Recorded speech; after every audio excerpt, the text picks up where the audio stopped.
कांग्रेस और उसके साथी, खास करके तमिलनाडु, क्या वो वहां हिंदू मंदिरों को जो कब्जा किया जा रहा है, हस्तक्षेप किया जा रहा है, दक्षिण के अधिकतम राज्यों में यही खेल चला है। जब आप कहते हैं जितनी आबादी उतना हक, तो क्या ये हक हिंदुओं को आप वापस देंगे क्या? जवाब दीजिए। ये झूठी बातें मत करिए।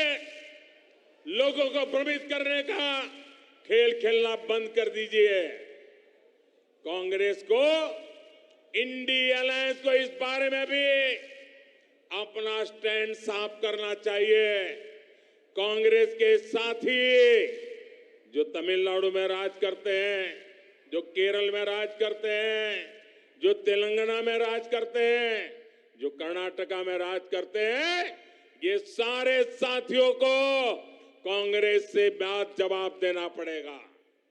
साथियों, आज देश में सबसे बड़ी जरूरतमंद जिनको डगर डगर पर मदद की जरूरत है,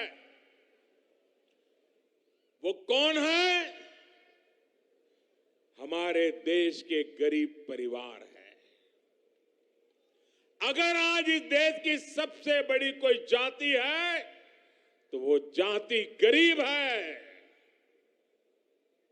और इन गरीबों की सबसे बड़ी जाति, उनकी सेवा, उनका कल्याण, उनकी प्रगति, यही सच्चा सामाजिक न्याय है। हमारी सरकार ने पिछले 9 सालों से गरीब कल्याण के लिए दिन रात मेहनत की है और इसके परिणाम भी सामने आ रहे हैं। नीति आयोग की रिपोर्ट कहती है कि 5 वर्ष में 13.5 करोड़ लोगों को गरीबी से बाहर लेने का पवित्र काम हमने किया है। और इसलिए मेरे लिए तो जाति अगर कोई है, देश की सबसे बड़ी जाति कोई है, तो गरीब है। और अगर गरीब को गरीबी से बाहर निकालेंगे ना, तो ये देश समृद्ध होने से कोई रोक नहीं पाएगा। और यही मोदी का सपना है, यही मोदी की गारंटी है, यही मोदी का संकल्प है और यही मोदी की साधना है, यही मोदी की तपस्या है। और मैं अन्य सभी राजनीतिक दलों से भी आज आह्वान करता हूं, हाथ जोड़ करके मैं देश के सभी राजनीतिक नेताओं को, सभी दल के मुखियाओं को, सभी पॉलिटिकल पार्टियों को कहता हूं, आइए, आजादी के 75 साल हो गए, आइए गरीबों के कल्याण पर विचार करें, गरीबों की भलाई के लिए विचार करें, गरीबों की भलाई के लिए योजनाएं बनाएं, गरीबों के उत्थान के लिए काम करें।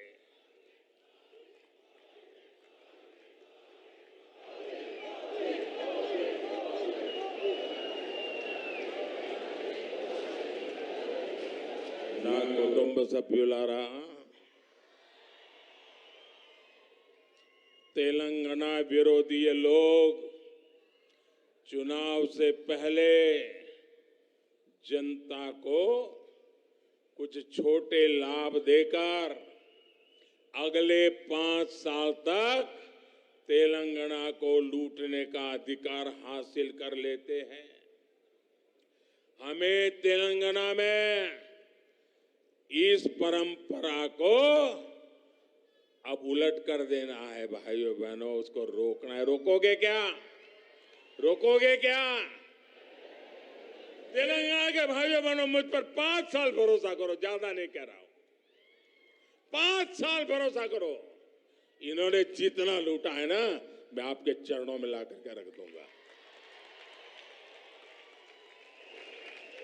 आज भी कांग्रेस और बीआरएस तेलंगाना के लोगों से विश्वासघात कर रही है।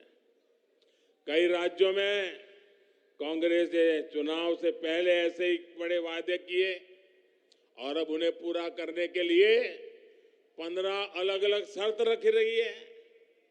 पहले तो बोल देते हैं ऐसा करेंगे, फिर कहते हैं ऐसा होगा तो करेंगे, ऐसा होगा तो नहीं करेंगे, ये करेगा तो नहीं करेंगे, उधर वाला होगा तो नहीं। क्यों भाई, जनता को मूर्ख बना रहे हो? यहां बीआरएस ने भी बेरोजगार युवाओं को भत्ता देने का झूठा वायदा किया। कांग्रेस और बीआरएस का रवैया बिल्कुल एक समान है। चुनाव से पहले आसमानी वादे करो और चुनाव के बाद सारे वादे भूलकर अपनी तिजोरी भरो। ना कुटुंब सभ्युलारा, बीजेपी का ट्रैक रिकॉर्ड अपने वायदे पूरे करने का है। पिछले कुछ महीनों से आप सब देख रहे हैं कि केंद्र सरकार लाखों युवाओं को नौकरी देने के लिए रोजगार मेले का आयोजन कर रही है। इसकी घोषणा पिछले साल हुई थी। इस मेले के जरिए देश के हर कोने में लाखों युवाओं को सरकारी नौकरी के नियुक्ति पत्र, पब्लिकली नियुक्ति पत्र देने का काम हमने किया है। तेलंगाना के युवाओं को भी इसके जरिए हजारों तेलंगाना के युवाओं को आज भारत सरकार में हमने काम दिया है। यहां के युवा ये देख रहे हैं कि पूरी प्रक्रिया बिना रुकावट और पारदर्शी तरीके से हुई है। तेलंगाना में से एक भी शिकायत नहीं आई कि नौकरी मिली लेकिन किसी को मोदी को पैसा पहुंचाना पड़ा, ऐसी एक घटना नहीं आई है भाइयों। इसलिए बीआरएस के युवा विरोधी रवैये और इसकी सरकार को यहाँ के युवा करारा जवाब देने का मन बना चुके। मेरी बात सही है ना? मेरी बात सही है ना? युवाओं ने तय कर लिया है ना? ये जाएगा ना? बीआरएस जाएगी ना? पक्का जाएगी ना? मैं तेलंगाना के युवाओं से भी कहूंगा, हमारे युवाओं को निराश होने की जरूरत नहीं है। मेरे नौजवान साथियों, ये मोदी की गारंटी है, आपको निराश होने की जरूरत नहीं है। भाजपा सरकार आते ही बीआरएस के पापों को मैं एक एक खोल करके रख दूंगा। उनकी सारी बुराइयों को निकाल करके रहूंगा और अभियान के तौर पर करके रहूंगा, क्योंकि मैंने अपनी आंखों से देख रहा हूं कैसे लूट रहे हैं। यहां के युवाओं के लिए केंद्र सरकार ने 2 दिन पहले ही एक सेंट्रल ट्राइबल यूनिवर्सिटी की स्थापना की, ऐलान किया। इस विश्वविद्यालय का नाम आदिवासी देवियां समक्का सारक्का के नाम पर रखा जाएगा। इस पर करीब 900 करोड़ रुपए खर्च होंगे। ना कुटुंब सभ्युलारा, तेलंगाना के किसान आज उपेक्षित महसूस कर रहे हैं। बीआरएस गवर्नमेंट ने उनके साथ फिर हर वादे को तोड़ा है। बीआरएस सरकार ने किसानों से कर्ज माफी का वादा किया पर कोई भी ठोस कदम नहीं उठाया।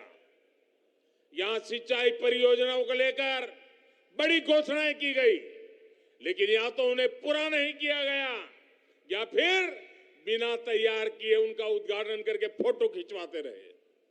दूसरी तरफ पिछले कुछ वर्षों में भाजपा ने न सिर्फ किसानों की मदद का वादा किया, बल्कि 40 लाख किसानों के खातों में करीब 10,000 करोड़ रुपए ट्रांसफर किए। कोई कटकी नहीं, कोई कमीशन नहीं, कोई चोरी नहीं। हमने एमएसपी बढ़ाने का वादा किया, उसे भी पूरा किया। ये मोदी की गारंटी है, पूरी करके रहता है। ना कुटुंब सभ्युलारा, हर जिले के किसी एक उत्पाद को बढ़ावा देने के लिए, उसका उत्पादन और एक्सपोर्ट बनाने के लिए केंद्र सरकार 1 डिस्ट्रिक्ट 1 प्रोडक्ट योजना चला रही है। इस योजना के तहत निजामाबाद के हल्दी को प्रमोट किया जा रहा है और हल्दी की जब बात आती है ना, मैं खास करके मेरी तेलंगाना की बहनों को आज शत शत नमन करना चाहता हूं। मैं तेलंगाना की किसान माताओं के चरण मेरे माथे पर लेता हूं। उस चरण रज से मैं अपने आप को एक पवित्र प्रसाद के रूप में ले रहा हूं। क्यों? क्योंकि सिर्फ तेलंगाना की माताएं बहनें हल्दी की खेती में दिवस रात मेहनत करती, इतना ही नहीं, वो खेती की पैदावार करती, ऐसा नहीं, लेकिन कोविड के समय हल्दी ने दुनिया के बहुत लोगों को राहत दी है। पूरी दुनिया में हल्दी पहुंची है। दुनिया को बीमारी से मुक्त रखने का काम ये मेरी तेलंगाना की और मेरी देश की हल्दी पैदा करने वाली माताओं बहनों ने की है। और इसलिए मैं उसे नमन करता हूं। और इसलिए महबूबनगर में ही मैंने इससे जुड़ी एक बड़ी घोषणा की है। हमने किसानों से किया एक और वादा पूरा कर दिया। हल्दी उगाने वाले किसान भाइयों के लिए, उनके विकास के लिए अब देश में नेशनल टर्मरिक बोर्ड, उसका गठन किया जाएगा। ये बोर्ड हल्दी की उपज को देश और दुनिया के अलग अलग हिस्सों में विस्तार देने में मदद करेगा।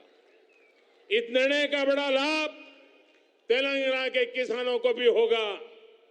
मैं एक बार फिर तेलंगाना के किसानों को, निजामाबाद के किसानों को और खास करके हल्दी के खेत में काम करने वाली मेरी लाखों माताओं बहनों को आज टर्मरिक बोर्ड के लिए बहुत बहुत बधाई देता हूं। ना कुटुंब सभ्युलारा, आप बीजेपी को एक मौका दीजिए। मुझे आपकी सेवा करने का मौका चाहिए।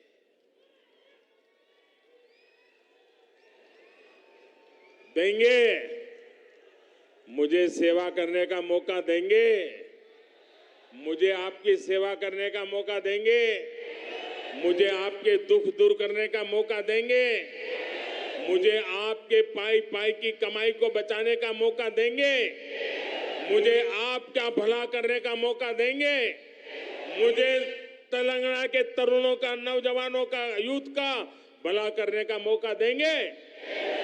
आपका ये ऐसा उमंग मेरा वादा है।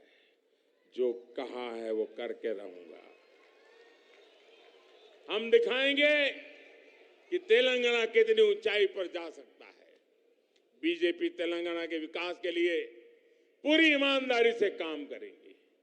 तेलंगाना में डबल इंजन की सरकार बन गई तो यहां का विकास भी डबल ताकत से, डबल तेजी से, डबल गति से होने वाला है। बीजेपी तेलंगाना की लूट बंद करेगी। बीजेपी तेलंगाना के युवाओं को नए अवसर देगी। बीजेपी तेलंगाना की महिलाओं को मान सम्मान और सुरक्षा देगी। बीजेपी तेलंगाना में ईमानदार और पारदर्शी शासन लाएगी। ना कुटुंब सभ्युलारा, चाहे गरीब हो, युवा हो, महिलाएं हो या किसान हो, भाजपा समाज के हर वर्ग के कल्याण को लेकर प्रतिबद्ध है। मुझे यकीन है कि तेलंगाना के लोग अभूतपूर्व स्नेह और सहयोग का आशीर्वाद हमें देते रहेंगे। मैं भाजपा के प्रत्येक कार्यकर्ता से भी कहूंगा, हर बूथ को जीतिए, हर बूथ पर लोगों का दिल जीतिए। कमल घर घर पहुंचे, कमल हर दिल में पहुंचे। कमल के दिल में हर तेलंगाना का नागरिक और तेलंगाना के हर नागरिक के दिल में कमल। हम मिलकर तेलंगाना के लिए लोगों की आकांक्षा पूरी करेंगे। इसी विश्वास के साथ इतनी बड़ी तादाद में आपका आना, यही हवा का रुख बता देता है। बहुत बहुत धन्यवाद। मेरे साथ जोर से बोलिए, भारत माता की, भारत माता की, भारत माता की। बहुत बहुत धन्यवाद।